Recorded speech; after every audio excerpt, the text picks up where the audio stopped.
Okay, இன்னைக்கு வந்து நாங்கள் மிஸ்டர் எக்ஸ் படத்தை பற்றி ஒரு எங்கள் ஒப்பீனியன் சொல்ல போகிறோம். படம் ஓவரால் கதை எப்படி இருந்துச்சு நிறைய பேருக்கும்?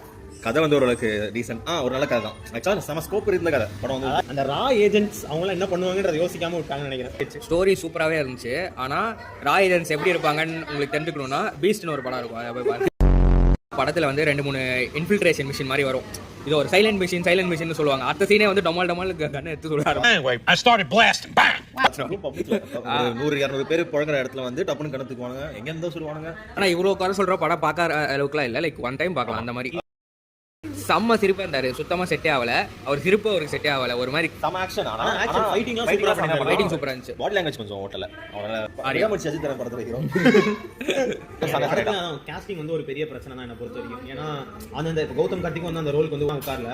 அந்த இப்போ உமன் கேரக்டர்ஸும் செட் ஆகல. மஞ்சு வாரியர் தான் ஆக்சுவலாக அந்த ரோலுக்கு வந்து ஜஸ்டிஸ் பண்ண மாதிரி இருந்துச்சு. ஸ்ட்ராங்கான மியூசிக் பற்றி பேசினா மியூசிக் ஒன்றும் பெருசாக இல்லை. பிஜிஎம்மும் வந்து சுமாராக தான் இருந்துச்சு. எப்படி இருக்குன்னா ஒரு நல்ல கதை, பட் மேக்கிங் ரொம்ப பூரா இருந்துச்சு. சாய்ஸ் ஆஃப் ரோலுக்கான அந்த ஆக்டர்ஸ்லாம் கொஞ்சம் கம்மி. ஆனா நீங்க வந்து படம் பார்க்கலாமா வேணாமா தியேட்டர்ல அப்படின்னு கேட்டீங்கன்னா கண்டிப்பா போய் பார்க்கலாம். யாருமே டிசப்பாயிண்ட் ஆகிட்டு வர மாட்டீங்க. அதுக்கு வந்து நான் கேரண்டி 2.5 ஸ்டார்ஸ். நான் 3 கொடுக்குறேன். நானும் 3 கொடுக்குறேன். இவனுக்கு வந்து துரந்தரோட மிஸ்டர் எக்ஸ் தான் கொடுத்துருக்கான். தமிழ்டா